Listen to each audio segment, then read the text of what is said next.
రాజకీయ పార్టీల నాయకత్వం అనేది వాటి అంతర్గత వ్యవహారం. రాజకీయ పార్టీల నాయకత్వం అనేది వాటి అంతర్గత వ్యవహారమని మాజీ మంత్రి కొప్పుల ఈశ్వర్ అన్నారు. కరీంనగర్లో ఆయన మీడియాతో మాట్లాడుతూ బీఆర్ఎస్ పార్టీ తెలంగాణ ప్రజల మనోభావాలకు అనుగుణంగా పనిచేసే పార్టీ. ఎవరైతే తెలంగాణ ప్రజలకు ఎక్కువ మేలు జరుగుతుందో వారినే బీఆర్ఎస్ ఎంచుకుంటున్నది. అది పార్టీ అంతర్గత విషయమన్నారు. పీసీసీ అధ్యక్షుడిగా మహేష్ కుమార్ గౌడ్ని చేశారు. మమ్మల్ని అడిగి చేశారా? ఆయన ఎందుకు పెట్టారు? దళితుడిని ఎందుకు ఇవ్వలేదు అని మేము అడిగామా?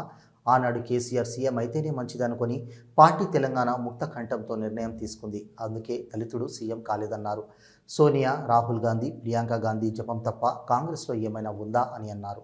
బీఆర్ఎస్ పగ్గాలు దళితునికి ఇవ్వాలంటున్న రేవంత్ రెడ్డి ఖర్గేను పీఎం చేస్తామని ఎందుకు అనడం లేదు? రాహుల్ని పీఎం చేస్తామని ఎందుకు అంటున్నారని అన్నారు.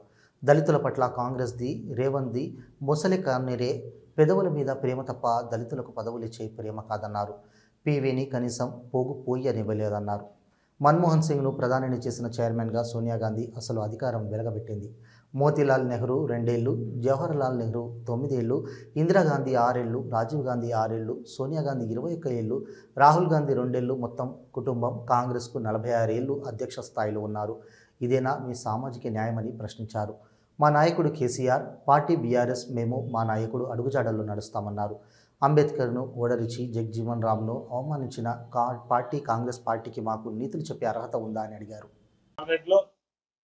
మంత్రిగా పనిచేసిన 2014లో చీఫ్ విప్గా పనిచేసిన ఈ విషయాలు తెలియకపోతే మర్చిపోతే మేమేం చేయలేము. నిన్న రేవంత్ రెడ్డి గారు నా పేరు తీసుకున్నాడు, రసభాయ్ బాలకృష్ణ గారు పేరు తీసుకున్నారు. మా నాయకులు కేసీఆర్ గారు మేము ఒక పార్టీ ఐక్యతతో ఇక్కడ ఏ నిర్ణయాలు తీసుకున్నా పార్టీ బాగోగుల కోసం, ఈ ప్రాంత యొక్క అవసరాల కోసం, రేపు రానున్నటువంటి కాలంలో పార్టీని బలోపేతం చేయడం కోసం మా నిర్ణయాలు ఇక్కడ జరుగుతాయి. మరి కాంగ్రెస్ పార్టీ మీరు ఒక చిన్న నిర్ణయం తీసుకోవాలన్నా మీరు ఢిల్లీకి పరుగులు పెట్టాలి.